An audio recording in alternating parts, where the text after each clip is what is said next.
How can one man be both the savior of billions and the destroyer of thousands? This haunting question has followed the memory of Fritz Haber for more than a century. His name, etched in both the annals of Nobel Prize laureates and the dark history of modern warfare, remains one of the most controversial in the history of science. Few scientists embody the Janus-faced nature of human knowledge as completely as he does. To tell the story of Haber is to dive into one of the greatest paradoxes of the 20th century.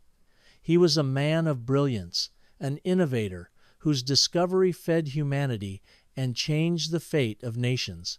Yet he was also a man whose loyalty to his country and devotion to science led him down a path where chemistry became weaponry and discovery became destruction. In the same lifetime, sometimes within the same years, he was hailed as a benefactor of mankind and condemned as a war criminal in spirit. The paradox begins with nitrogen. By the end of the 19th century, humanity faced a looming crisis. The great English economist, Thomas Malthus, had warned that the exponential growth of the population would one day outstrip the world's ability to produce food. And by the dawn of the 20th century, Malthus's prediction seemed on the verge of coming true. Agriculture relied heavily on natural fertilizers, guano from remote islands in Chilean saltpeter, but these reserves were limited. Europe, in particular, feared famine. Without a breakthrough, global starvation was inevitable. It was Haber, together with the industrial chemist Carl Bosch, who provided the solution. In 1909, after years of experimentation, he developed a method to pull nitrogen from the air and convert it into ammonia, a compound that could be used to manufacture fertilizer. The achievement was nothing short of miraculous. For the first time in history, humanity was no longer chained to the natural limits of nitrogen cycles. The Haber-Bosch process opened the gates to a new era of agriculture, one in which harvests multiplied and the specter of famine retreated. Today, it is estimated that more than half of the nitrogen in the human body comes from Haber's process. In other words, nearly half of the world's population is alive because of his discovery. He fed billions, and in that sense, he became one of the greatest benefactors of humankind. But history, especially the history of science, rarely allows heroes to remain untainted. When the First World War erupted in 1914, Haber Ever, the German patriot, threw himself into the service of his nation. He believed science should not remain neutral. It should fight for the survival and glory of the fatherland. As director of the Kaiser Wilhelm Institute for Physical Chemistry and Electrochemistry in Berlin, he turned his laboratories into centers for military research. The result was devastating. Haber became the architect of chemical warfare. At the Second Battle of Ypres in April 1915, he personally oversaw the first large-scale use of chlorine gas against Allied troops. The effect was horrific. Greenish, yellow clouds drifting across the trenches, soldiers choking, blinded, and dying in agony. Thousands perished in hours, and many more suffered for the rest of their lives. To Haber, this was not cruelty, but strategy. He argued that chemical weapons, by breaking the stalemate of trench warfare, could shorten the war and save lives in the long run. To others, it was a monstrous violation of human decency. The contradictions extended into his personal life. Haber's wife, Clara Immerwahr, herself a chemist and one of the first women in Germany to earn a doctorate in chemistry, opposed his work with bitter conviction. She considered the use of science for killing as a betrayal of everything that knowledge should stand for. In May 1915, only days after the Ypres attack, Clara took Haber's military pistol and ended her own life in their garden. He buried her quickly, and within a day he departed for the Eastern Front to continue his work on chemical warfare. The image is stark, a man leaving his wife's grave behind to orchestrate more poison gas attacks. This paradox, feeding the world while also poisoning it, haunted Haber's legacy. When he was awarded the Nobel Prize in Chemistry in 1918 for the synthesis of ammonia, many scientists protested. Could a man who engineered weapons of mass suffering be celebrated for saving humanity? Was it possible to separate the benefactor from the executioner? Even today, historians, scientists, and ethicists wrestle with these questions. The years after the war offered no resolution, though he remained a towering figure in German science throughout the 1922nd. The rise of Adolf Hitler in 1933 cast him into exile. Despite his conversion to Christianity decades earlier and his lifelong service to Germany, the Nazis branded him as an unwanted Jew. Broken, rejected by the nation he had served so zealously, Haber fled to England and later Switzerland. He died in Basel in 1934, a man both celebrated and shunned, a patriot and an outcast. His story does not end with his death. The pesticide Zyklon B, developed in part from work done at institutions once under Haber's direction, was later used in Nazi concentration camps to murder millions of Jews, among them distant relatives of Haber himself. Though he never intended such a fate for his scientific offspring, the tragic irony deepened his controversial memory. The case of Fritz Haber is more than a biography. It is a reflection on the dual-edged nature of science itself. Every discovery carries within it both the potential for creation and destruction, nourishment and devastation. The nitrogen that keeps half of humanity alive also feeds bombs and artillery shells. The chemical laboratories that synthesize life-saving medicine can just as easily devise instruments of death. Haber's life is the embodiment of this truth, that science is not moral or immoral by itself, but gains its meaning from the choices of those who wield it. As we embark on this long exploration of his life and times, we will not seek to absolve or condemn him outright. Instead, we will examine him as a human being, a brilliant scientist, a fervent patriot, a man of ambition and tragedy, a figure caught in the violent currents of the 20th century. By understanding Haber's paradox, we may come closer to understanding the paradox of humanity itself, our capacity to create wonders that sustain life and horrors that extinguish it. In the chapters that follow, we will trace his journey from the cobblestone streets of Breslau to the Nobel stage, from the trenches of Ypres to the corridors of the Kaiser Wilhelm Institute, from triumph to disgrace, from loyalty to exile. We will explore the historical forces that shaped him, the personal choices that defined him, and the consequences intended and unintended that flowed from his work. Fritz Haber's story asks us to confront difficult questions. Can a man be judged solely by his greatest discovery, or must he also bear the weight of his darkest deeds? Is science a neutral tool, or does it inevitably reflect the values of those who use it? And perhaps most importantly, what responsibility do scientists have for the uses of their inventions once they leave the laboratory? The paradox of Fritz Haber is not simply a historical curiosity, it is a living dilemma.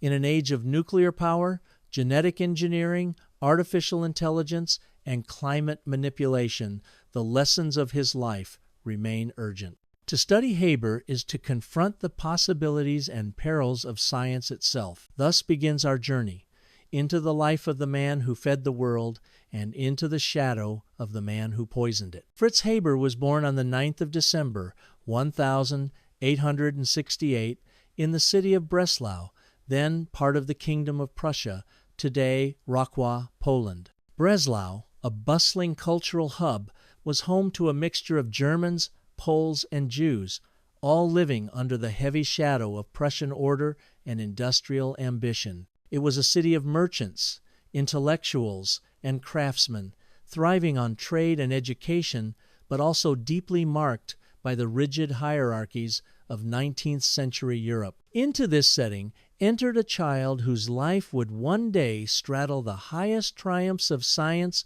and the darkest chapters of modern warfare. Fritz was born into a family of Jewish descent. His father, Siegfried Haber, was a successful merchant dealing in dyes and pharmaceuticals.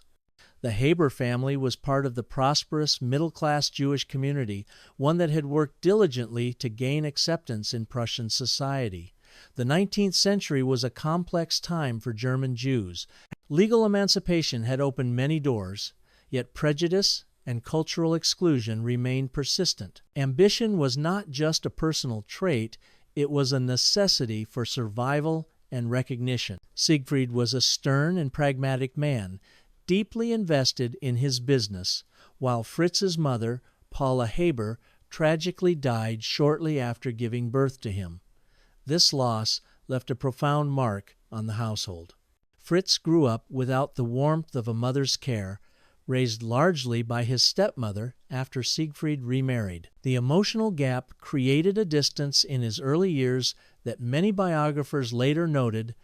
Fritz's lifelong pursuit of recognition, honor, and belonging may have been shaped by this early absence. The household valued discipline, hard work, and education. Young Fritz was expected to succeed, to reflect both the ambitions of his father and the upward aspirations of a Jewish family in a society that still viewed them as outsiders. From the very beginning, Haber's life was framed by tension between inclusion and exclusion, belonging and rejection, faith and assimilation. To understand Haber's early years, one must grasp the environment in which German Jews lived. By the late 19th century, many Jewish families had achieved considerable prosperity and integration into middle-class German life. Yet anti-Semitism simmered beneath the surface. Conversion to Christianity was a common strategy for social acceptance. Although the Habers remained nominally Jewish during Fritz's childhood, the cultural atmosphere in Breslau pushed him toward assimilation from a young age. This tension between identity and acceptance would follow him throughout his life. As a boy, Fritz sought not only to excel, but to erase the boundaries that set him apart. He admired Prussian values: order, discipline, service to the state. He longed to be accepted not just as a Jew, but as a German fully and completely. From an early age, Fritz displayed sharp intelligence and curiosity. He attended the St. Elizabeth Gymnasium in Breslau, one of the city's most prestigious secondary schools. There, he received a classical education grounded in Latin, Greek, mathematics, and natural sciences. His teachers recognized his talent, but they also noted his restless ambition. The young Haber was not content with mediocrity. He worked diligently, sometimes obsessively, to prove his worth. It was not enough for him to pass. He wanted to excel, to outshine. This drive would become a defining feature of his character, propelling him to great achievements, but also pushing him into moral compromises later in life. The Germany of Haber's youth was changing rapidly. The Second Industrial Revolution was in full swing. Factories, steel mills, and chemical plants transformed the landscape. Railroads connected cities, and electricity began to light streets and homes. For a curious young man, it was an intoxicating age. Science was no longer the abstract pursuit of philosophers. It was a tool of power, wealth, and national greatness. Prussia, in particular, championed science as the foundation of military and industrial strength. Chemistry, physics, and engineering were not simply academic subjects, they were strategic assets. German universities and technical schools became world leaders, producing discoveries that fueled industry and military might alike. For Fritz Haber, growing up in this atmosphere instilled a belief that science was not just about truth, but about utility.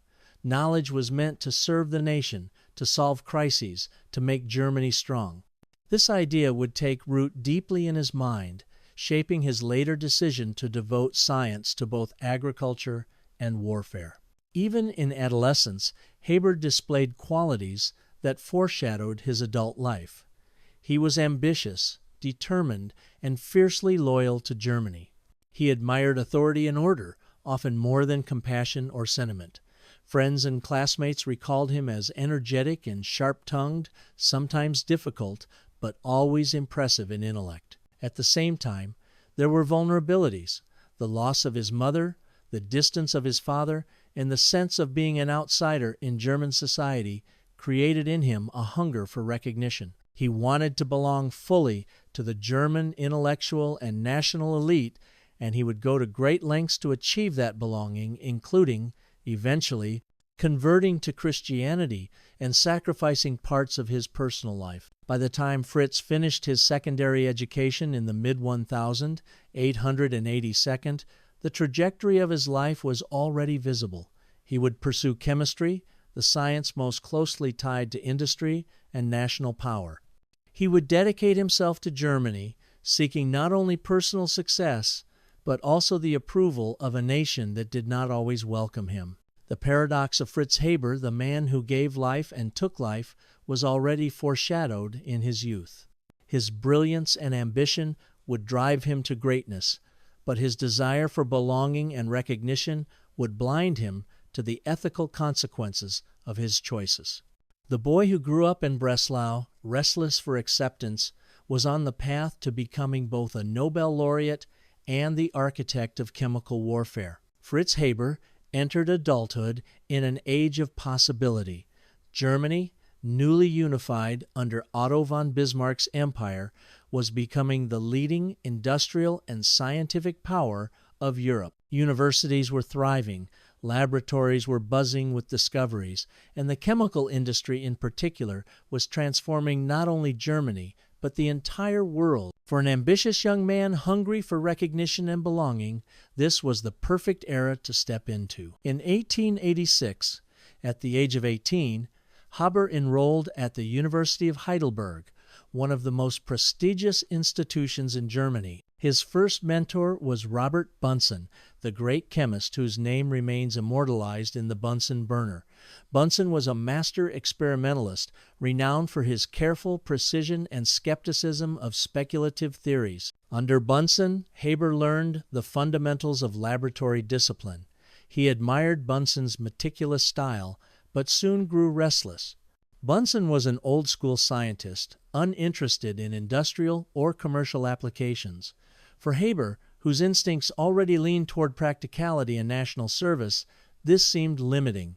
He left Heidelberg after only a semester. His next stop was the Technical University of Berlin, Technische Hochschule Charlottenburg, where he studied under A.W. Hofmann and others.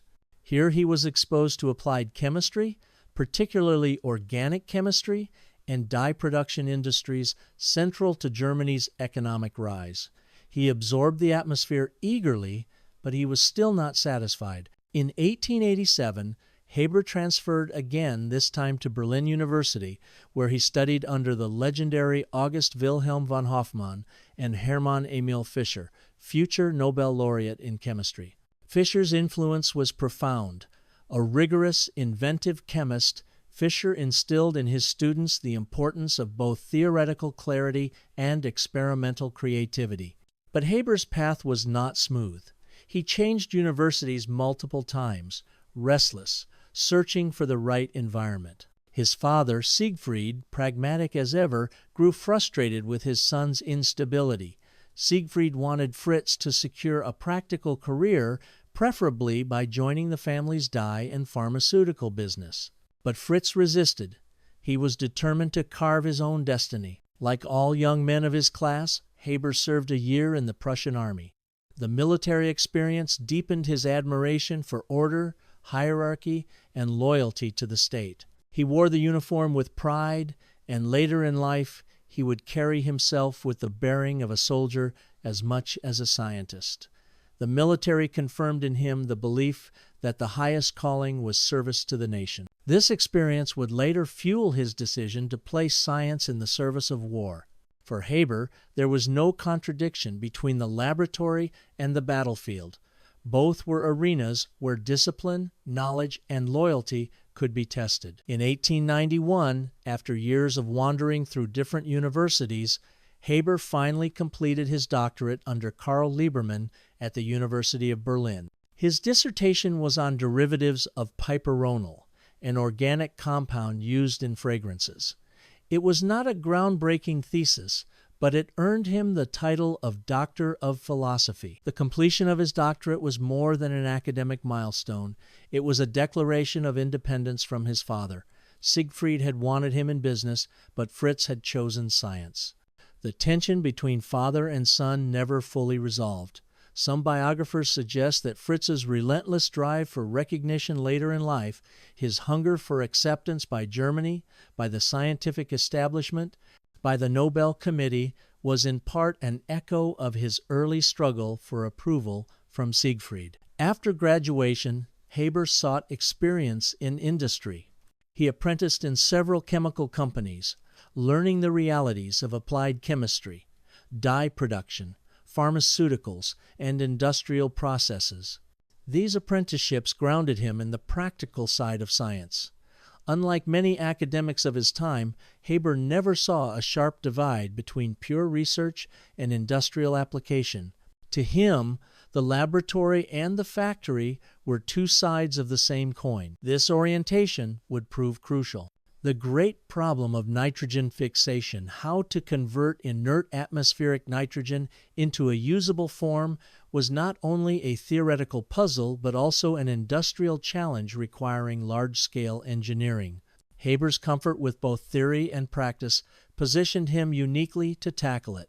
During these years, Haber also made a life-altering decision. He converted from Judaism to Christianity. Although not a devout believer, he was motivated by pragmatism. Anti-Semitism remained strong in German universities and government. By becoming Lutheran, Haber hoped to open doors to academic appointments and social acceptance that might otherwise remain closed. For Haber, this was not a betrayal, but a strategy. He saw himself as a German above all else, and if shedding his Jewish identity allowed him to serve his country more fully, then it was a sacrifice worth making. Yet the decision haunted him. Later, when the Nazis expelled him despite his decades of loyalty and his conversion, the bitter irony became clear. No matter how much he gave, he was never truly accepted. In 1894, after several years of industrial work, Haber returned to academia. He became an assistant to Hans Bunte at the Technical University of Karlsruhe. There, he began his teaching career and started publishing research in physical chemistry, a field then undergoing rapid transformation thanks to the work of Svante Arrhenius, Wilhelm Ostwald, and Jacobus van 't Hoff. Haber's early research focused on electrochemistry and combustion. He studied flame temperatures, gas reactions, and the thermodynamics of fuel processes. These interests were not accidental. Germany's growing industrial and military power depended on energy, fuels, and chemicals. Haber instinctively gravitated toward problems of national significance. As a young lecturer, Haber was intense, sometimes abrasive, but undeniably brilliant. Students admired his energy and clarity, though some found him authoritarian. He demanded discipline in his laboratories, mirroring the military style he admired. He worked long hours and expected the same from his assistants. Yet he was also inspiring. His lectures were vivid, filled with dramatic demonstrations and passionate arguments about the role of chemistry in shaping the future. For Haber, science was not dry knowledge, it was power, destiny, and national pride.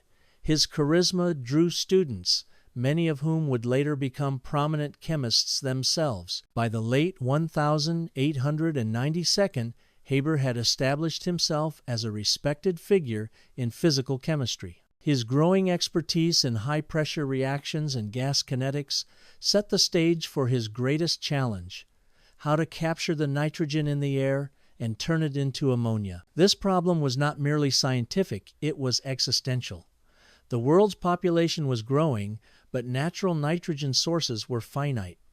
Without a breakthrough, famine loomed. Nations, too, viewed nitrogen as a strategic resource, essential for both fertilizer and explosives. Whoever solved the nitrogen problem would not only save humanity from hunger, but also give their country a decisive military edge. Fritz Haber, restless, ambitious, and deeply patriotic, was ready to take on the challenge. This chapter covers the years when Haber transformed from a promising young chemist into one of the most consequential scientists in history.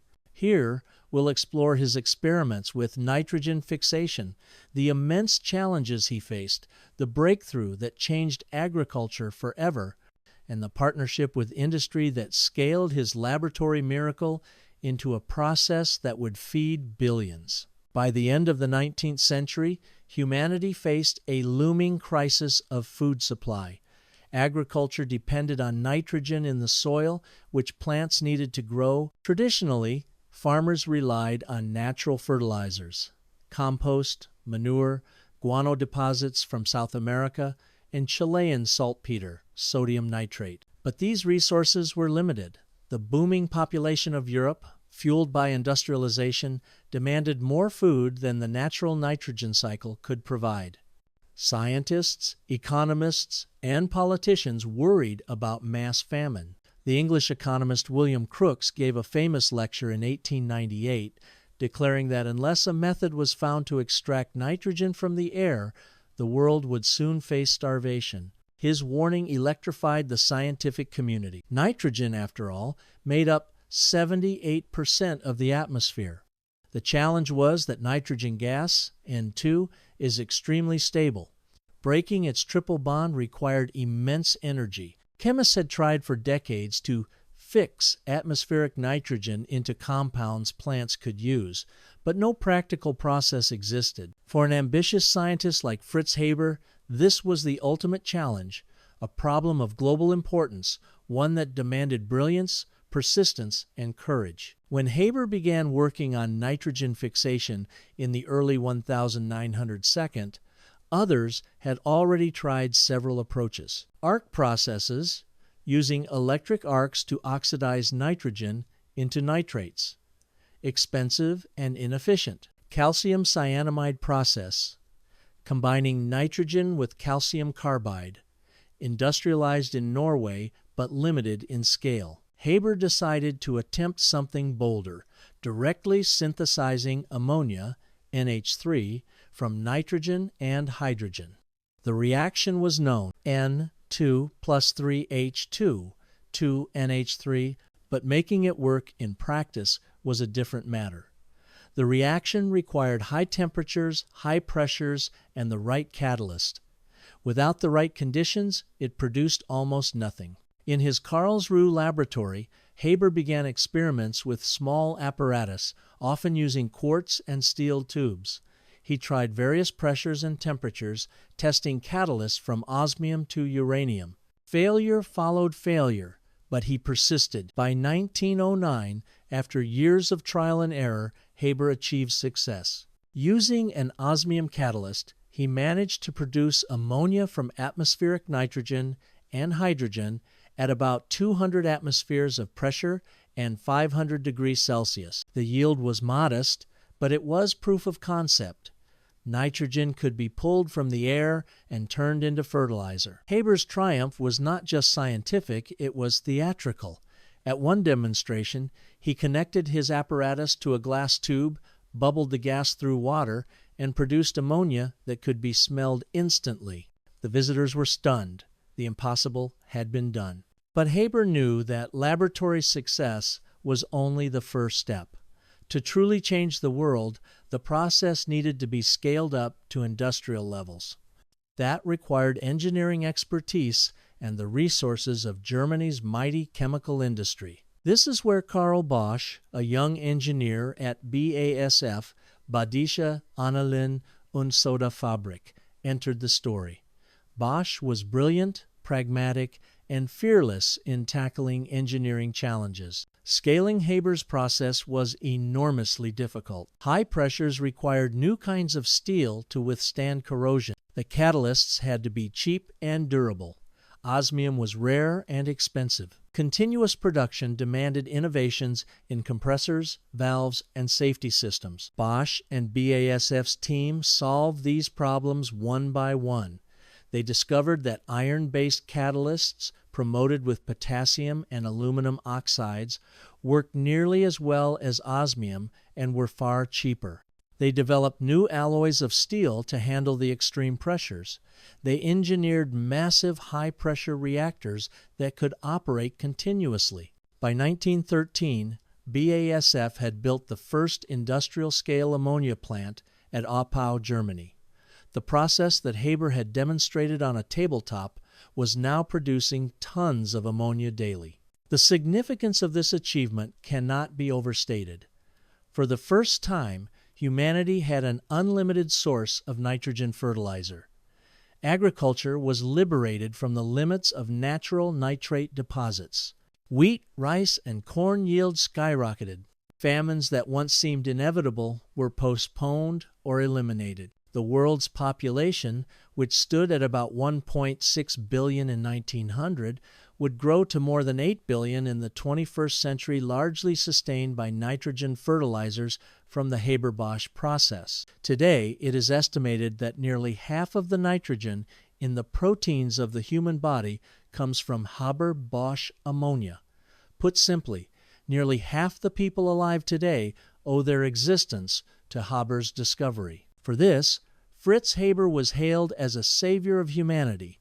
In 1918, he was awarded the Nobel Prize in Chemistry for the synthesis of ammonia from its elements. But even as the process was transforming agriculture, its darker applications were clear. Ammonia was not only a fertilizer, it was also a precursor for explosives such as TNT and nitroglycerin. During World War I, 1914-1918, Germany was blockaded by the Allies, cutting off access to Chilean saltpeter. Without nitrogen for explosives, Germany's war effort might have collapsed within a year. Instead, thanks to Haber-Bosch, German factories produced synthetic ammonia, which fed not only crops but also bombs and shells. Thus, even before chemical weapons entered the picture, Haber's process already carried a double edge: the power to feed billions and the power to wage total war. For Haber, the success of the ammonia synthesis was the crowning achievement of his life. It gave him prestige, recognition, and a sense of belonging in Germany. He was now not just a chemist, but a national hero, a man whose discovery strengthened the fatherland and secured its future. But this triumph also deepened his conviction that science must serve the nation. In his mind, the ammonia process was proof that chemistry could solve both civilian and military challenges. It was a belief that would soon lead him down a far darker path: the invention of chemical warfare. In 1918, as the guns of the First World War fell silent, the Nobel Committee in Sweden announced that Fritz Haber would receive the 1918 Nobel Prize in Chemistry. The award citation was simple and celebratory: for the synthesis of ammonia from its elements. On the surface, the decision was obvious. Haber's ammonia process was arguably the most important chemical discovery of the century, enabling fertilizers that would sustain billions of people. It had solved one of humanity's greatest existential challenges. But the timing was explosive. The war had just ended. The world still reeled from the memory of gas attacks at Ypres, where greenish clouds of chlorine unleashed under Haber's supervision had killed thousands in agony. To many, honoring Haber seemed grotesque. Could the father of chemical warfare truly be celebrated as a benefactor of mankind? The Nobel Prize, intended to honor humanity's greatest contributions, suddenly became the stage for one of science's most bitter ethical debates. In Germany, Haber was hailed as both a scientific genius and a patriot. His Nobel was proof that German science remained world-class despite the nation's defeat in war. Newspapers praised him as the man who had fed Germany when starvation loomed, and who had kept its armies supplied with munitions when the Allies tried to strangle the nation through blockade. For the German state and people, Haber embodied resilience. He had not only achieved scientific greatness, but had placed his genius at the service of the fatherland. Abroad, however, the reaction was very different.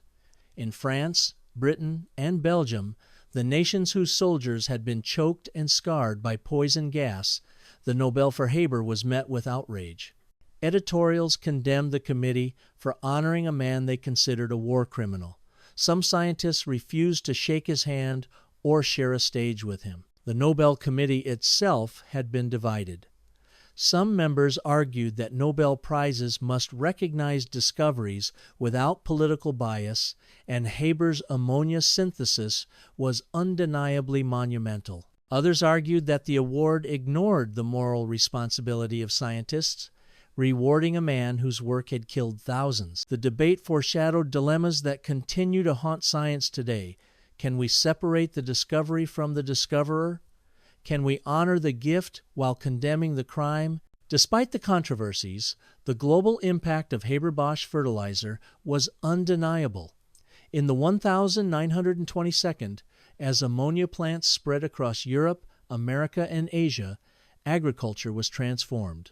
Wheat yields increased dramatically in Europe.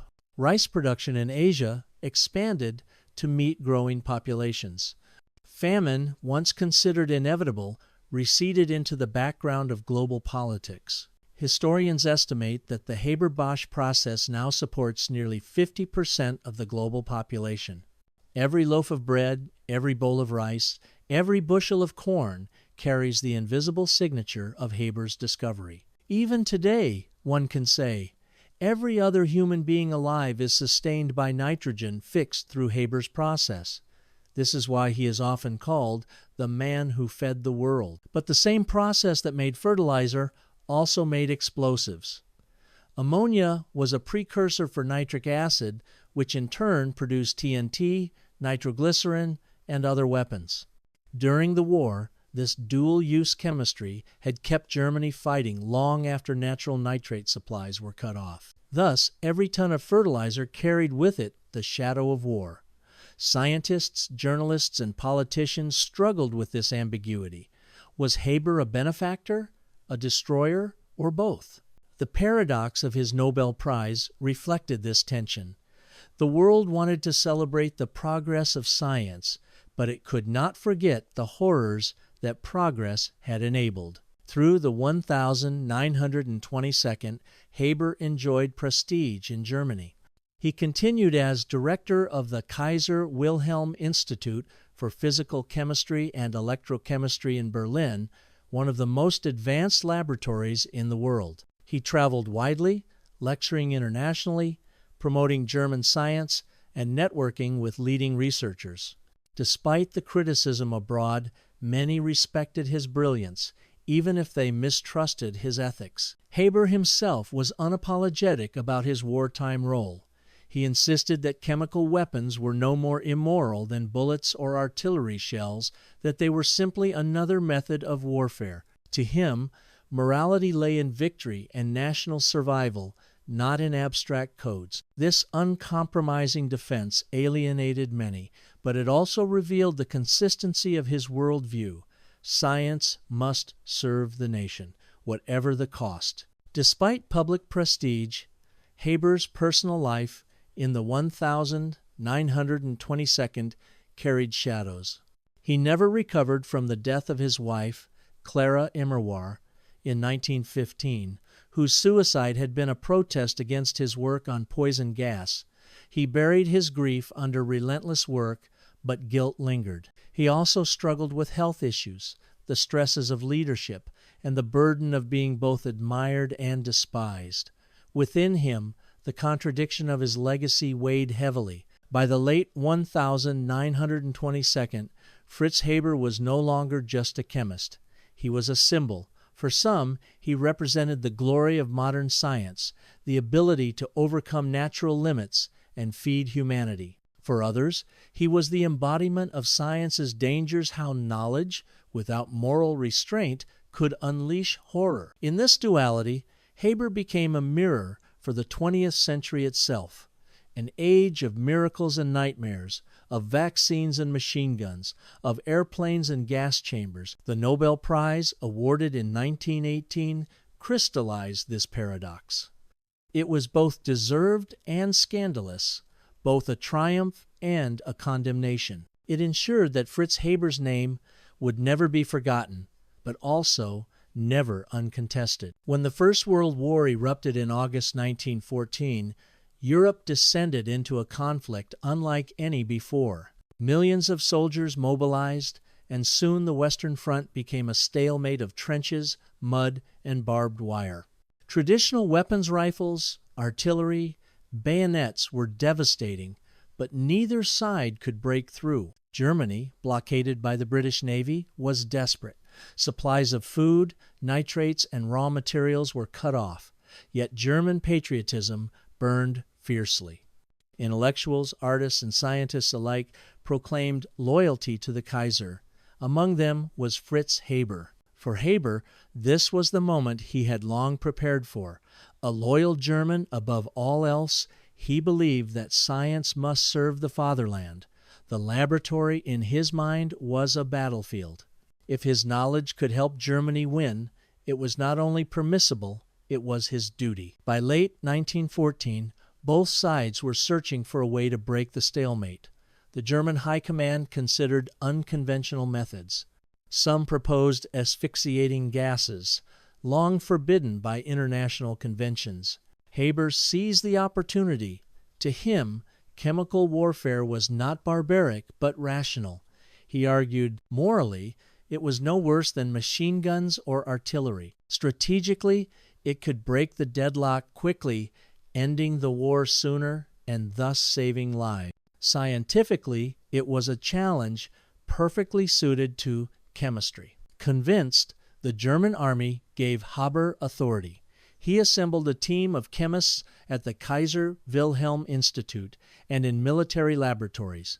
His mission, to turn poison gas into a weapon of war. The first large-scale use of chemical weapons took place at the Second Battle of Ypres in Belgium. On the 22nd of April, 1915, under Haber's supervision, German troops released 168 tons of chlorine gas from thousands of cylinders along a 6-kilometer front. The results were horrific. A greenish-yellow cloud drifted toward the French and Algerian trenches. Soldiers began coughing violently, their eyes burning, their lungs filling with liquid.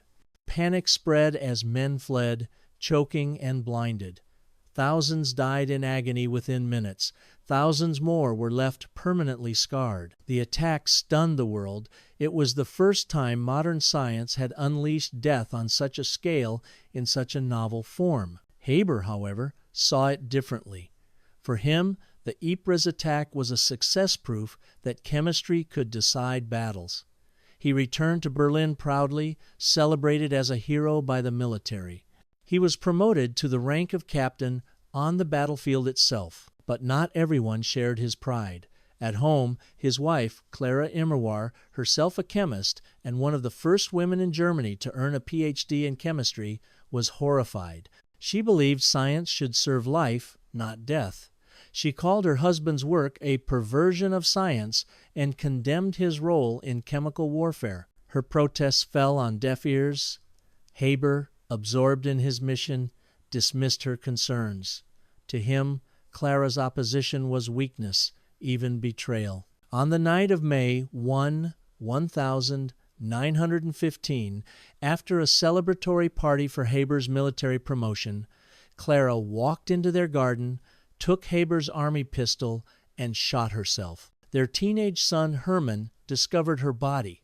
The next morning, without even attending to his grieving family, Haber left for the Eastern Front to oversee another gas attack. The image is unforgettable, a man leaving behind his wife's grave to continue the very work she died protesting. This personal tragedy symbolized the moral abyss into which science had fallen. After Ypres, chemical warfare escalated.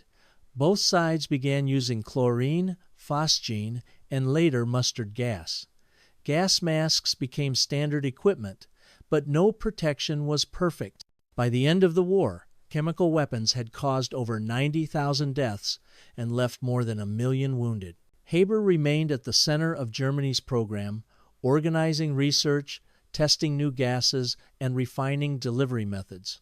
His institute became the headquarters of the German chemical war effort. While many scientists hesitated or resisted, others followed him willingly, believing in both patriotism and the thrill of discovery.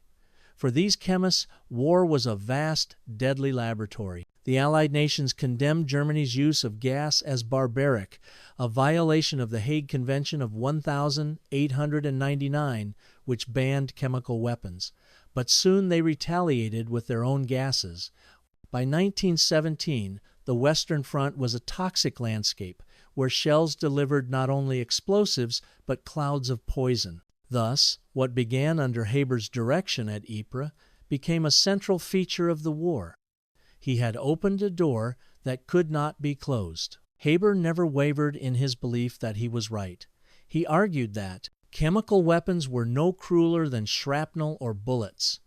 By breaking the stalemate, they could shorten wars.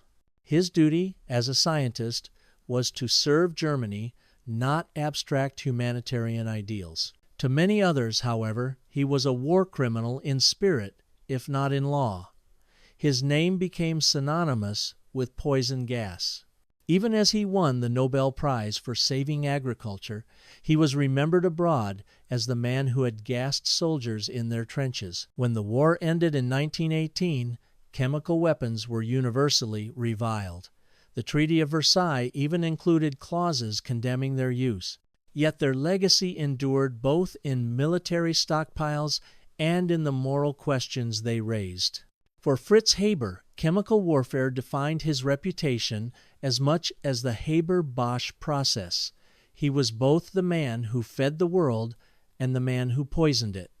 The paradox was now impossible to ignore. Clara Immerwahr was born in 1870-inch Poland, then part of Prussia. From an early age, she displayed the same qualities that would later define her brief and painful life: intelligence, independence, and a refusal to accept the limitations imposed on women of her time. The late 19th century was not kind to ambitious women. Universities in Germany were still largely closed to them. Science, in particular, was considered the realm of men, yet Clara pressed forward. After much struggle, she became one of the first women in Germany to earn a doctorate in chemistry, completing her Ph.D. in 1900 at the University of Breslau. Her dissertation on the solubility of metal salts was not revolutionary, but her achievement was, a woman had broken through the walls of academia, claiming a place in the most masculine of disciplines. Clara and Fritz met in Breslau in the 1892nd, when both were young and restless intellectuals. Fritz admired Clara's sharp mind. Clara was intrigued by his energy and ambition. They married in 1901, a union that at first seemed promising. Two chemists, bound by both science and affection. For Clara, marriage offered companionship, but it also brought compromise. Fritz's career took precedence, and Clara soon found herself in the shadow of his ambitions. Society expected her to retreat from science to become the supportive wife and mother. She did so reluctantly, raising their son Hermann, but the flame of her own scientific passion never died. Life in Berlin, where Fritz's career was rising, left Clara increasingly isolated. She had sacrificed her own research to support her husband's work and to conform to societal expectations. Letters and recollections suggest she felt trapped, a brilliant mind confined to domestic roles. She criticized the culture that allowed her husband to thrive while pushing her into silence. Science, to her, was supposed to serve life, enlightenment, and progress. Yet she was forced into the background, watching her husband's fame grow while her own talents languished. When war came in 1914, Clara's despair deepened. She watched as Fritz threw himself into the German war effort, leading the creation of poison gas as a weapon. To Clara, this was the ultimate betrayal of science. She condemned the use of chemistry for killing, calling it a perversion of science and a sign of barbarity. In her view, Science should serve humanity, not destroy it. But Fritz dismissed her objections. To him, she was being emotional, failing to understand the patriot's duty.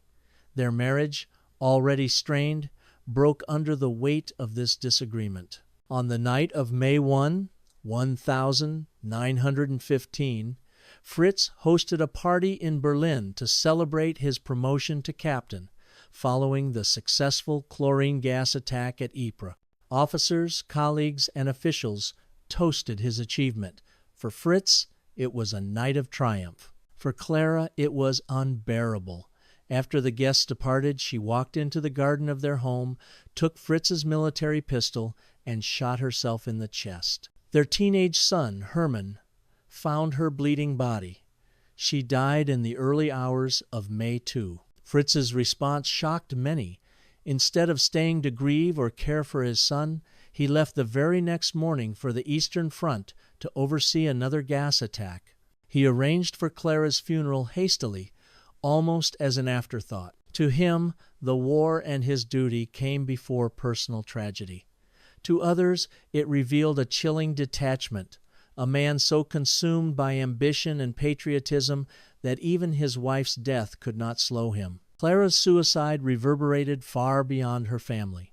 In later decades, she became a symbol of resistance, the voice of morality silenced by the machinery of war. Feminists saw in her story the tragedy of a woman crushed by patriarchal structures.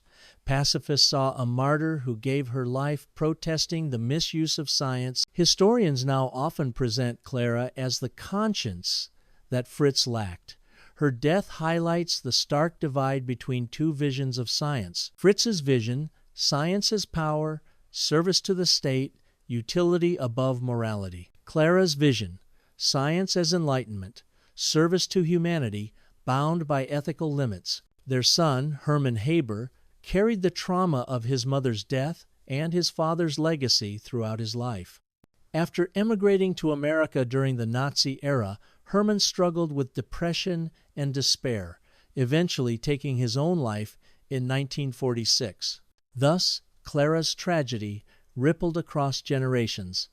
The personal costs of Fritz Haber's choices were not only borne by nations and soldiers, but by his own family. Today, Clara is remembered as more than a footnote in Haber's story. She represents the moral voice that was ignored in a time of blind patriotism and scientific hubris. Some call her the first victim of chemical warfare, not killed on the battlefield, but destroyed by the very ideas she opposed. Her life and death force us to ask, what is the responsibility of scientists for the uses of their discoveries? Can loyalty to nation justify betrayal of conscience? How many voices like Clara's have been silenced in the march of progress? Clara Immerwahr's story is the tragedy at the heart of the Haber paradox. Where he pursued ambition at any cost, she chose protest and paid with her life. Together, their lives reveal not only the power of science, but its peril when morality is cast aside. By 1916, Fritz Haber stood at the pinnacle of influence within Germany. He was head of the Kaiser Wilhelm Institute for Physical Chemistry and Electrochemistry, a captain in the German army, and the acknowledged leader of the nation's chemical weapons program. In the eyes of the German military, he was a patriot scientist who had given the fatherland a new kind of weapon to break the enemy. But abroad, his name was synonymous with atrocity. In France, Belgium, and Britain, newspapers described him as the father of poison gas, a man who had turned science into murder. Allied propaganda painted him as a villain, a chemist without conscience. This split-image hero at home, monster abroad, defined Haber's position in the final years of the war. After the first chlorine attack at Ypres in 1915, Haber's team did not stop. They experimented with new gases, delivery systems, and protective measures. Phosgene, far deadlier than chlorine, became a key German weapon by 1916. It caused soldiers to collapse hours after exposure, drowning in their own fluids. Mustard gas, introduced in 1917, burned skin, eyes, and lungs, inflicting agony on survivors even if it did not kill. Haber oversaw this expansion personally, directing teams of chemists, supervising field tests, and traveling to the front lines. To him, it was an extension of his laboratory, an experiment on a vast and terrible scale. The German military celebrated his work, even as casualties on both sides mounted. By war's end, over 1 million soldiers had been injured by chemical weapons, and 90,000 had died. Haber's philosophy hardened during these years. He declared openly that in peace a scientist belongs to humanity, but in war he belongs to his country. For him, the moral duty of science shifted with national need. This statement reflected both his patriotism and his desire for belonging. As a Jew who had converted to Christianity, Haber always longed for full acceptance as a German.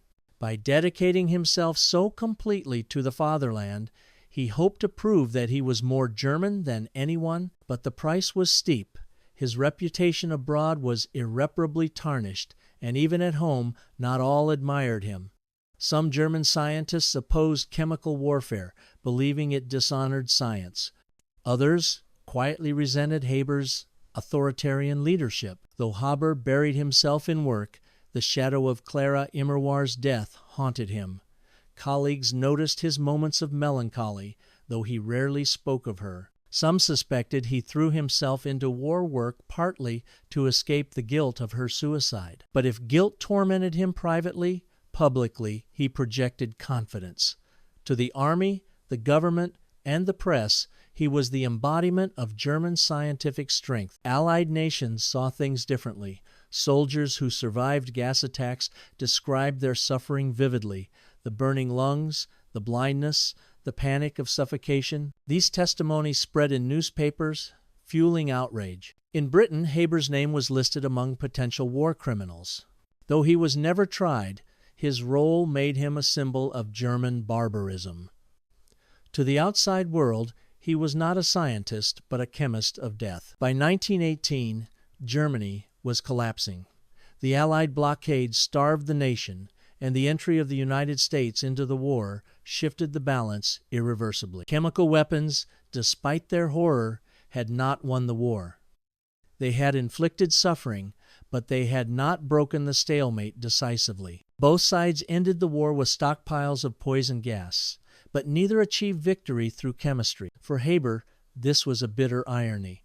He had devoted himself to the fatherland, overseen horrors in the name of patriotism, and yet Germany was defeated. When the armistice was signed on the 11th of November, 1918, Haber's situation was precarious. In Germany, some still hailed him as a national hero who had given everything for the war effort. Others whispered that his chemical weapons had brought dishonor. Abroad, his infamy deepened. To the victors, he was among those responsible for introducing a new kind of terror into warfare. His Nobel Prize, awarded that same year for ammonia synthesis, was attacked as a grotesque insult to soldiers who had died in gas clouds. Thus, by 1918, Fritz Haber embodied a paradox more than ever: a benefactor of humanity whose ammonia process fed millions, a villain of war whose gases had killed thousands. He stood between glory and infamy, admired and despised, celebrated and condemned. The First World War ended in November 1918, leaving Germany humiliated, economically shattered, and politically unstable. The Treaty of Versailles imposed heavy reparations, territorial losses, and restrictions on the German military. The Weimar Republic, fragile and unpopular, replaced the Kaiser's monarchy. For Fritz Haber, the war's end was a turning point. He had devoted his talents to the fatherland, pioneered chemical warfare, and yet Germany had lost. Internationally, his name was synonymous with atrocity. At home, he was both celebrated and resented. But Haber was not a man to retreat quietly. Even in defeat, He saw science as the path to Germany's renewal. In the immediate aftermath of the war, the Allies compiled a list of German figures accused of war crimes. Haber's name appeared on it alongside generals and politicians. There were calls to prosecute him for introducing poison gas into warfare. But the prosecutions never materialized. Political realities intervened. The Allies focused more on punishing military leaders, and the complexities of assigning individual guilt for chemical warfare spared Haber from trial. Instead of being imprisoned, he returned to his post at the Kaiser Wilhelm Institute for Physical Chemistry and Electrochemistry in Berlin, determined to rebuild German science. Haber threw himself into new projects in the 1922nd, trying to shift his reputation from chemist of death to benefactor of peace. His institute became one of the most prestigious in Europe, attracting young scientists from around the world. Among his ventures were gold from seawater. Germany, crushed by reparations, needed money. Haber proposed extracting gold from seawater, believing trace amounts could be harvested profitably. He spent years studying the chemistry, even traveling internationally to test his ideas. Ultimately, the project failed. The concentrations were far too low to be economic. But the effort showed Haber's relentless drive to use science to rescue Germany. Pesticides and insecticides. Haber's institute studied chemical compounds that could combat agricultural pests. One product was Zyklon A, a cyanide-based pesticide later refined into Zyklon B. At the time, it was praised for protecting crops and controlling vermin. But in the 1942nd, under the Nazis, Zyklon B would be used in concentration camps to murder millions, an irony that forever darkened Haber's legacy, even though he had died years before. Electrochemistry and fuel research. Haber continued publishing on fundamental aspects of chemistry, including combustion and catalysis, maintaining his role as a leading scientist despite the political turmoil around him. Haber's 1918 Nobel Prize was awarded belatedly in 1919. Even then, it remained controversial. In Allied nations, many scientists boycotted the ceremony in protest. Some refused to share the stage with him, arguing that honoring Haber was a betrayal of soldiers who had died in gas clouds. For Haber, the Nobel was bittersweet. It recognized his greatest contribution, the ammonia synthesis, but it also kept his name in the spotlight as the world debated his morality. During the Weimar Republic, 1919-1933, Haber became one of Germany's most influential scientists. He represented German science abroad, traveled widely, and maintained connections with the international scientific community. Despite criticism, his charisma, brilliance, and administrative skill kept him respected in many circles. He mentored younger chemists, fostered new research directions, and maintained the Kaiser Wilhelm Institute as a beacon of German intellectual achievement. For many in Germany, he remained a national hero, a man who had done his duty in war and was now working to restore the nation through science. Yet beneath the honors lay a deeper tension. Haber was born Jewish, though he had converted to Christianity in the 1892. For decades, he had insisted that he was fully German, sacrificing his heritage for assimilation. But anti-Semitism in Germany never truly disappeared. Even as a Nobel laureate, Haber faced whispers about his origins. He buried himself in loyalty to Germany, hoping his service would silence doubters. But the shadow of his Jewish birth remained, waiting for a political moment to resurface. Among the most haunting elements of Haber's post-war work was the pesticide research that later birthed Zyklon B. Developed in the 1922nd at his institute, it was designed as a fumigant for crops, warehouses, and ships, praised for its effectiveness in controlling pests. Haber himself had no connection to its later use in concentration camps. He died in 1934, years before the Holocaust. But the association became a tragic irony.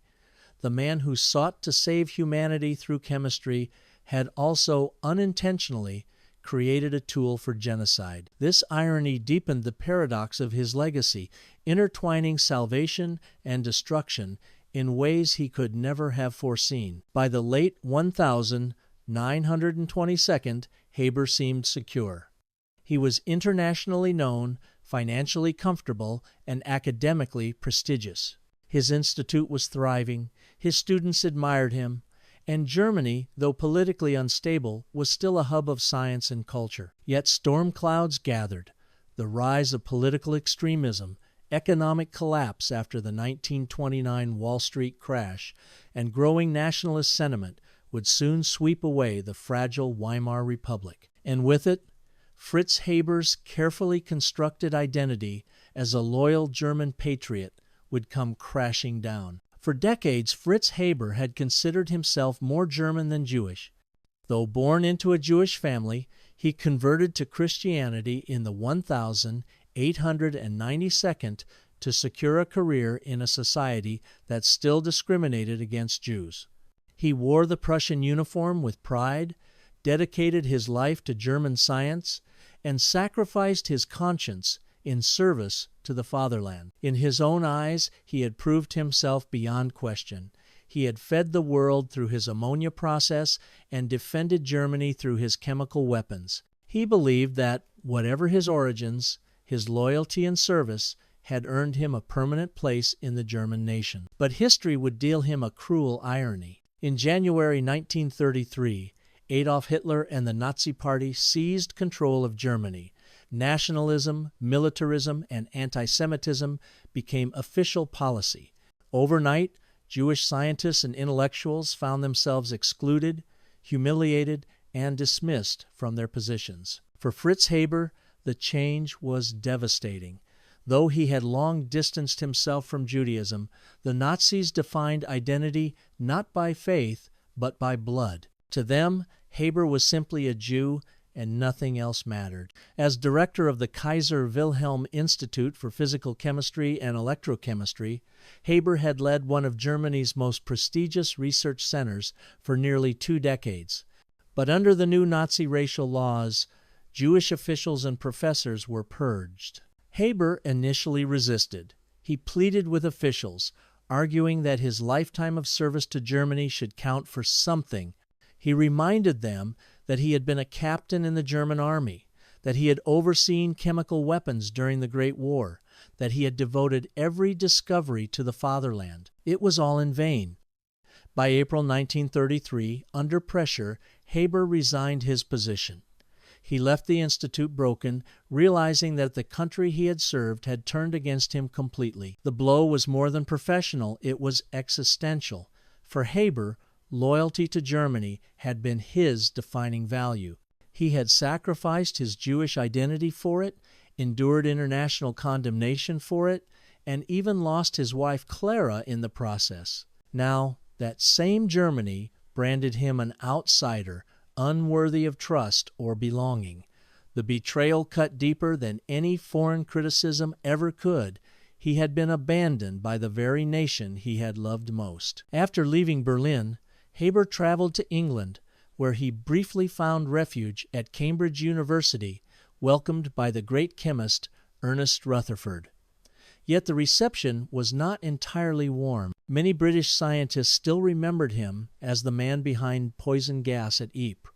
His presence was tolerated but not celebrated. From England, he journeyed to Switzerland, hoping to secure a position and restart his life. But his health was failing. Years of stress, smoking, and relentless work had left him weakened. By January 1934, Haber was in Basel, Switzerland, staying in a hotel. His health deteriorated rapidly, and he suffered from heart disease. On the 29th of January, 1934, at the age of 65, Fritz Haber died quietly, far from the country he had served so obsessively. His body was cremated in Basel, and his ashes, along with those of his wife Clara, were later interred together in a cemetery in Basel, a symbolic reunion of 2 lives forever linked by both love and tragedy. Haber's death came just as the Nazi regime was consolidating power. Within a decade, Zyklon B, a pesticide developed by scientists at his former institute, would be used in Nazi concentration camps to murder millions of Jews, including distant relatives of Haber himself. Though he never intended such an outcome, the irony was unbearable. The chemist who believed science should serve humanity and the fatherland left behind a discovery that became an instrument of genocide. In the end, Fritz Haber was neither fully celebrated nor fully condemned in his lifetime. He died in exile, rejected by the nation he had tried so hard to serve. His story is one of both triumph and tragedy. The man who fed the world and the man who poisoned it. The patriot who gave everything to Germany, and the exile who died abandoned by it. His fall in 1933-34 completed the paradox of his life. Ultimate success, ultimate betrayal. When the Nazis came to power in early 1933, Fritz Haber was 64 years old. He had lived his life as a man of science, a loyal German, and a patriot who had sacrificed everything for the fatherland. Yet overnight, his identity was stripped from him. The law for the restoration of the professional civil service, passed in April, banned Jews from government and academic positions. Despite his conversion to Christianity decades earlier and his service in the Great War, Haber was classified as a Jew. To the Nazi regime, bloodline trumped loyalty, sacrifice, and achievement. The blow was profound. Haber had spent his life proving himself to Germany. He had endured scorn abroad, tragedy at home, and the moral burden of chemical warfare, all for the fatherland. And now, in the twilight of his life, that same nation cast him out. The resignation from the Kaiser Wilhelm Institute was humiliating. Haber had led it since 1911, turning it into a global center of research. Now he was forced to hand it over to successors approved by the Nazis. Colleagues and students were torn. Many admired his brilliance and leadership, but fear of Nazi retribution kept them silent. A few expressed private sympathy, but most simply watched him leave, unwilling or unable to oppose the new regime. For Haber, the betrayal was personal as well as professional. The Institute had been his life's work. Walking away from it felt like walking away from himself. In the summer of 1933, Haber fled Germany and traveled to England. At Cambridge, he was welcomed by leading scientists such as Ernest Rutherford and William Pope, though not without reservations. Some British chemists, still bitter over gas warfare, struggled to forgive him. Haber sensed the coldness. He was tolerated, but never embraced. The same man who had once stood at the center of international science now found himself a shadow, admired for his genius, distrusted for his past. From England, Haber explored possibilities abroad. He received invitations from Palestine to help establish a new research institute. The idea intrigued him, to contribute his expertise to a new scientific community in the Jewish homeland. Yet his health was failing. Years of chain smoking, overwork, and stress had left him with a diseased heart. Travel exhausted him. His once indomitable energy was gone. By late 1933, Haber settled temporarily in Basel, Switzerland, hoping to regain strength. Friends visited, and he corresponded with colleagues, still dreaming of returning to research. But his body betrayed him. On the 29th of January, 1934, Fritz Haber died in a Basel hotel room, aged 65. He was far from the laboratories that had defined his life, far from the nation he had served, and far from the honors that had once surrounded him. His ashes were interred in Basel. Later, in a symbolic act, the ashes of his wife, Clara Immerwahr, were placed beside him. In death, the couple who had lived such a tragic story were reunited. Haber's final years crystallized the contradictions of his life. He had given Germany weapons in its hour of need, only to be discarded as a Jew. He had given humanity fertilizer that fed billions, only to be remembered for poison gas. He had sought belonging above all else, only to die in exile. His last words to friends often carried resignation. He knew he had become a man without a country, too German for Jews, too Jewish for Germans, too compromised for international acclaim. The bitter irony did not end with his death. In the 1942nd, the Nazis used Zyklon B, a pesticide derived from research at Haber's former institute, to murder millions of Jews in the Holocaust, including relatives of Haber himself. Though he had no role in its development as a weapon, history tied his name to it. The man who had fed the world through chemistry also left behind, unintentionally, a tool of mass murder. Fritz Haber's death in Basel marked the end of a life filled with brilliance, ambition, sacrifice, and tragedy. He died as he had lived, caught between extremes, a savior and a destroyer, a patriot and an exile, a man of science and a man of shadows. His story did not end with his last breath. In many ways, it was only beginning, as generations would wrestle with the paradox of his life. When Fritz Haber died in 1934, he left behind not only scientific achievements, but also a profound moral dilemma. To this day, he embodies the double-edged nature of science itself. His legacy is impossible to capture in a single word. He was both a savior and a destroyer. The savior, through the Haber-Bosch process, he unlocked the nitrogen in the air, creating fertilizer that sustains nearly half the world's population. Every harvest of wheat, rice, or maize today carries his invisible fingerprint. He is rightly called the man who fed the world. The destroyer. As the architect of chemical warfare in World War I, he oversaw the first mass use of poison gas, killing and maiming tens of thousands. He defended his role unapologetically, arguing that science must serve the nation in war. The Nobel Prize he received in 1918 symbolizes this paradox, celebrating the fertilizer, while history cannot forget the gas. Haber's legacy continues to spark debate among scientists, historians, and ethicists. Central questions include: can we separate the discovery from the discoverer? Some argue that ammonia synthesis should be celebrated independently of Haber's actions in war. Others insist the man cannot be divorced from the consequences of his choices. Was Haber a war criminal? Technically, he was not tried or convicted. The Hague Conventions prohibited chemical weapons, but all sides eventually used them. Still, many see him as bearing unique responsibility for pioneering their use. What is the responsibility of scientists?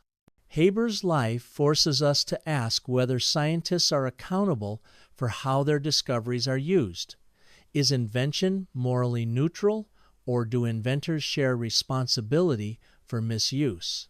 Despite the controversies, the Haber-Bosch process remains one of the most important scientific advances in history.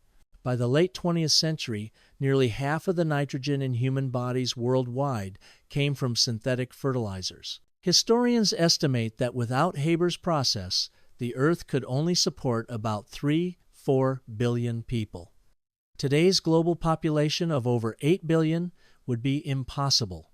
In this sense, Haber is literally responsible for billions of lives. This fact ensures that his name can never be erased, no matter how dark his other associations. Yet the shadow of chemical warfare is just as enduring. The images of Ypres soldiers blinded, coughing out their lungs, writhing in agony, remain inseparable from his legacy. Later, chemical weapons, from mustard gas to nerve agents, trace their origins to the precedent he set. Haber's statement that a scientist belongs to humanity in peace, but to the fatherland in war, remains one of the most chilling encapsulations of blind patriotism in science. It is quoted today as a warning of how loyalty to state can override moral responsibility. Clara Immerwahr's suicide has become another facet of Haber's legacy. To many, she represents the conscience he ignored, the moral voice silenced by his ambition. Feminists hail her as a symbol of women's struggle in science, and pacifists as a martyr against the militarization of knowledge. The fact that Haber's ashes rest beside hers in Basel only deepens the symbolic irony. The man who pursued power through science and the woman who died protesting it, united forever in death. Perhaps the most tragic irony of all is the association with Zyklon B. Originally developed as a pesticide from research at Haber's former institute, it was later used in Nazi concentration camps to murder millions, including Jews, like Haber himself would have been classified. Though Haber died years before its use as a weapon of genocide, the link forever stains his name. The man who sought to save humanity with fertilizer inadvertently left behind a tool of mass death. Fritz Haber's life is now taught not only in chemistry, but also in courses on ethics, history of science, and international relations. His story raises timeless lessons. Science is not neutral. Discoveries can save lives or destroy them. Responsibility cannot be ignored. Nationalism and science are a dangerous mix. When loyalty to state overrides loyalty to humanity, knowledge can become a weapon.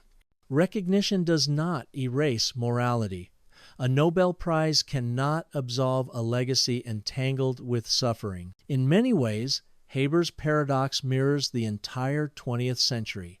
It was an age of both miracles and nightmares, antibiotics and atomic bombs, space travel and genocide, prosperity and devastation. Haber embodied this duality. He was a man of genius, but also of blind ambition, a pioneer of agriculture, but also of chemical warfare, a patriot who died an exile. How should Fritz Haber be remembered? There is no simple answer. To farmers and billions alive today, he is a benefactor. To soldiers of Ypres, he is a villain. To historians, he is a case study in the moral responsibilities of science. To humanity, he is a reminder that knowledge is power, and power is never innocent. In the end, perhaps the most fitting description is that Haber was not simply good or evil, savior or destroyer. He was profoundly human, brilliant, flawed, ambitious, tragic. His life is a warning of what happens when science is severed from conscience, when the pursuit of belonging blinds one to morality, and when the tools of life become instruments of death. How can one man be both the savior of billions and the destroyer of thousands? This question has echoed across history since the name Fritz Haber first became associated with two seemingly irreconcilable legacies: the man who pulled bread from the air, the man who sent poison into the trenches. His life does not offer an easy answer. Instead, it forces us to wrestle with the contradictions of human ambition and the moral ambiguities of scientific power. There is no denying the magnitude of Haber's greatest scientific achievement. The Haber-Bosch process fundamentally changed the trajectory of human civilization. It allowed farmers to break free from the limits of natural fertilizers. It banished the specter of famine predicted by Malthus. It sustained the population explosion of the 20th century. Today, every loaf of bread, every bowl of rice, and every harvest of maize carries within it a piece of Haber's legacy. Nearly half of the nitrogen in human bodies worldwide can be traced to synthetic fertilizers derived from his process. If judged by this alone, Haber would be remembered as one of the greatest benefactors in history, a man whose discovery continues to sustain billions of lives. But science never exists in isolation. The same chemistry that fed crops also fueled war. The same institute that produced fertilizer also produced explosives. And the same scientist who devoted himself to solving hunger also devoted himself to chemical warfare. At Ypres in 1915, Haber stood at the front lines as clouds of chlorine gas rolled across enemy trenches. Thousands died in agony. It was a moment that changed warfare forever. Haber defended his actions to the end, insisting that chemical weapons were no more immoral than artillery. Yet history judged differently. Poison gas became a symbol of inhumanity, banned by treaties, remembered with horror, and Haber became its face. If Haber represented science in service of the state, Clara Immerwahr represented the conscience of science. She condemned the use of chemistry for killing as a perversion of science and took her own life in despair. Her story is inseparable from his. Together, they symbolize the split within science itself: ambition without morality on one side, conscience without power on the other. In their marriage, the clash of visions was so stark it ended in tragedy. Haber's personal tragedy deepened with the rise of the Nazis. He had given everything to Germany: his identity, his loyalty, his discoveries, his conscience. Yet in 1933, Hitler's racial laws stripped it all away. To the Nazis, he was simply a Jew unworthy of office, unworthy of belonging. The irony was bitter. The patriot who had sacrificed morality for Germany was abandoned by Germany in the end. He died in exile, heartbroken, in Basel in 1934. Perhaps the cruelest twist came after his death. Research into pesticides at his former institute produced Zyklon B, later used in Nazi concentration camps to murder millions, including Jews like Haber himself, would have been classified. Though he played no role in its later use, the association lingers. The man who saved billions with fertilizer also left behind a tool of mass murder. Fritz Haber's life is more than biography. It is a mirror of the 20th century itself, an age of breathtaking progress and unspeakable horrors. It was the century of penicillin and the atomic bomb, the century of space flight and gas chambers, the century where science could heal billions or kill millions. Haber's paradox embodies this duality. He was not alone in it, but he was one of the earliest and most striking examples. What does Fritz Haber teach us? His life offers warnings as much as inspiration. Science is never neutral. Every discovery carries both promise and peril. Nationalism can corrupt knowledge. When loyalty to state outweighs loyalty to humanity, science becomes a weapon. Scientists bear responsibility. To deny the consequences of discovery is to abandon morality. Ambition without conscience is dangerous. Haber's brilliance changed the world, but his blindness to ethics left scars that endure. In the end, perhaps Fritz Haber cannot be judged in simple terms of good or evil. He was, like all humans, a mixture of both. He was brilliant, ambitious, flawed, and tragic. He reminds us that progress is never pure. Every gift of science carries risk. Every discovery has two edges. The same chemistry that sustains life can extinguish it. The same intelligence that feeds billions can also destroy thousands. To study Haber is not to absolve him, nor to condemn him outright. It is to confront the complexity of human choices and to recognize that the true question is not what science can do, but what humanity chooses to do with it. As long as we wrestle with the double-edged sword of knowledge, the paradox of Fritz Haber will remain with us not as an answer, but as a warning.